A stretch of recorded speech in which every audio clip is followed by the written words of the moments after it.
As the CFTC attempts to crack down on market manipulators, technology is allowing firms to get an edge on the trading market, but perhaps not as much as first thought. Stephanie Hammer, author of Architects of Electronic Trading, is on set with us this morning. Good morning. Morning. Are most large trading firms using the technology that is available?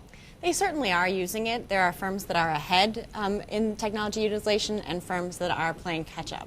I would say that the smaller, more nimble firms are enjoying an edge in the utilization of technology.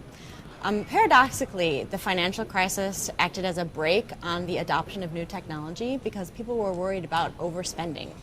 But now they're reevaluating how they can apply technology, adopt it to solve their business challenges. So why is it the smaller firms then? There's less bureaucracy in smaller firms. So it's easier. And it is, and they also depend on technology for a trading edge. What about social media? How does that play into this? Social media is affecting the industry in a large number of ways. Not least is that it is causing us to reevaluate whether we are compliant.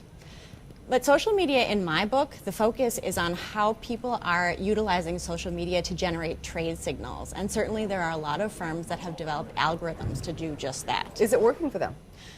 It is working for them, but people are stressing that social media remains one of many factors that people are using to come up with trade signals. So it's not a determinant in itself, it's a help.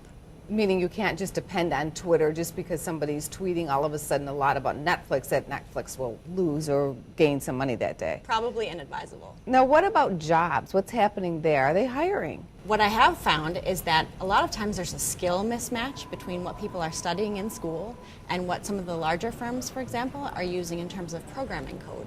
Well, great to have you on the show. Definitely a job area to keep watch of. That's Stephanie Hammer. Good to have you on the show this morning again. Thank you.